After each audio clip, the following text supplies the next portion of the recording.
안녕하세요. 조광모입니다. 이번 시간은 리액트 기본 강좌 변수, 스타일, 클래스, 이벤트에 대해서 간단하게 알아보도록 하겠습니다.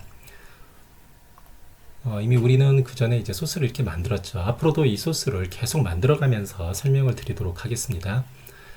현재는 이제 아까 바꿨던 부분, 1편에서 바꿨던 부분은 클래스 네임으로 수정을 했었죠.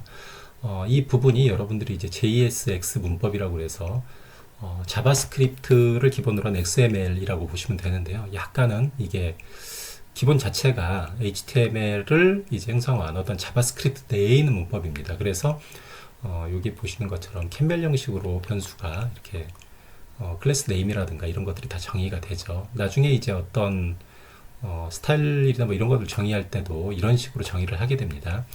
여기에서 이제 저희가 제일 처음으로 이제 변수라고 하는 걸 요 멤버 변수를 한번 두겠는데요. 이를테면 저희가 const place 폴더는 이를테면 이렇게 입력할 수 있겠죠. 이름을 입력해 주세요. 이렇게 입력을 한다면 이 변수가 되죠. 멤버 변수가 되는데 얘를 여기다가 넣는다고 하겠습니다. 일단은 이렇게 문자열로 넣게 되면 여러분들이 직접 입력한 하드코딩이 되는 거죠. 여기다가 브레이스릿을 이용해서 이렇게 넣게 되면 여기에 이제 해당하는 변수가 바로 적용이 되죠.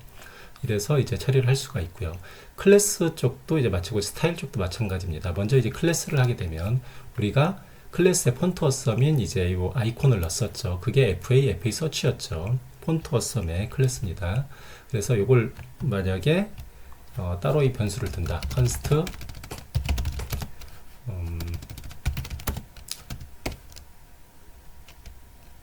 서치 아이콘 해서 이 클래스 이름이 이제 FA 서치라고 한다면 얘도 이렇게 만들어 놓고 얘를 복사해서 여기에다가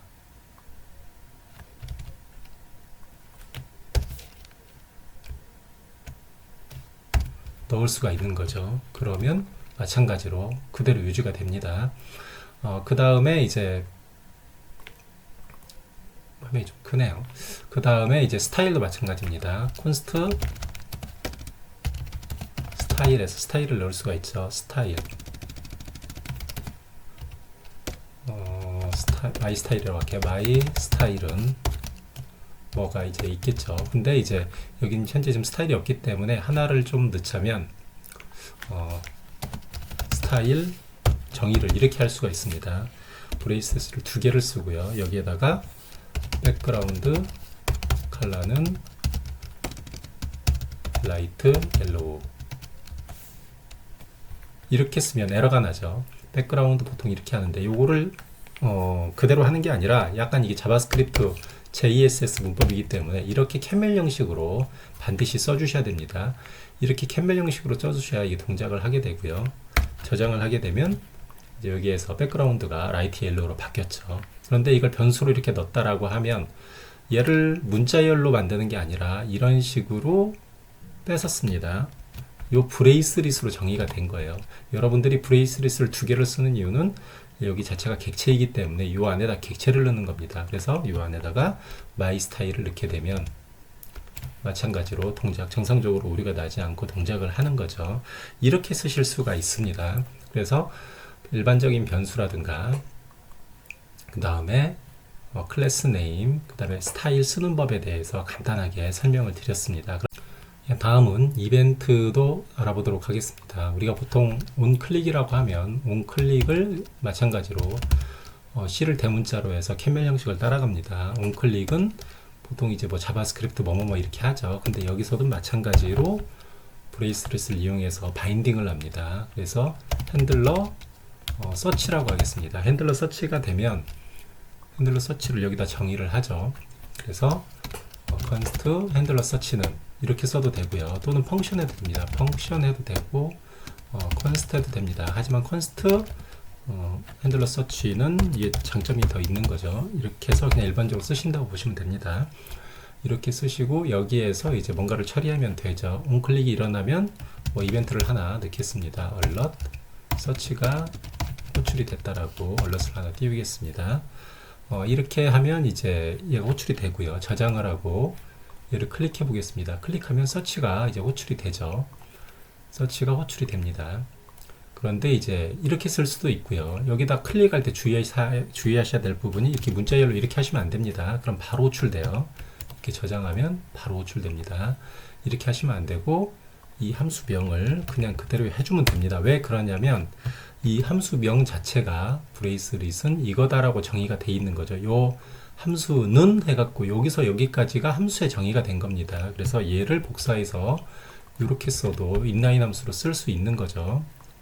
약간 좀 순서를 맞춰보면 이렇게 되고 얘가 이렇게 돼 있는 거죠. 그래서 이것도 맞습니다. 이렇게 해놓으면 얘도 이렇게 클릭했을 때 서치가 먹는 거죠. 그래서 처리할 수도 있고요. 또는 만약에 이때 여기 안에서 이 핸들러 서치를 호출하고 싶다 그러면은 이렇게 호출할 수도 있죠. 이렇게 호출하는 것도 됩니다. 이때는 여기다 가로를 써야죠. 이 자체가 인라인 함수기 때문에 가로를 써야 됩니다. 이때는. 그래서 얘를 호출을 했습니다. 일반적으로는 그냥 이렇게 화살표 함수를 만들어 놓고 온 클릭은 이거다라고 이렇게 정의를 해주면 됩니다. 이상으로 이제 멤버 변수를 써서 여기 변수를 이용해서 값을 할당하는 걸 배웠고요. 그 다음에 스타일 시트에서는 이렇게 브레이스릿으로 속성을 지정해서 이렇게 넣을 수 있고요. 만약 여러 개면 여기 딱 다른 게 또 들어갈 수가 있습니다. 이렇게 해서 다른 속성이 들어갈 수도 있는 거죠. 그 다음에 그라운드 이미지는 뭐다 이렇게 안 하고 이미지는 뭐다 이런 식으로 되는 거죠. 반드시 제이슨 형태로 정의를 해서 넣어주시면 되는 거고요. 그 다음에 이벤트 같은 경우에는 이렇게 보통 화살표 함수로 정의를 해놓고 여기서 호출해서 씁니다. 지금 제가 설명드리는 부분은 함수형 컴포넌트입니다. 그래서 기존에 이제 클래스로 사용했던 걸 더 이상 사용을 안 하는 분위기거든요. 지금요, 리액트가요. 전부 다 함수로 갖고 있고, 최근 들어서 이제 리덕스라고 해가지고 이제 그 여러 가지 형태 변수를 관리하기 위한 또는 전달하기 위한 그런 형태가 상당히 심플해졌습니다. 그래서 그런 부분 때문에 더 이쪽 방향으로 왔고요. 리액트도 그에 따라서 상당히 좀 쉬워진 부분이 있기 때문에 제가 강의를 준비하게 된 거고요. 그래서 제가 설명을 드리는 부분은 함수형대로 클래스가 아닌 함수형 컴포넌트로 여러분께 설명을 계속 드리도록 하겠습니다. 오늘도 수고하셨습니다. 감사합니다.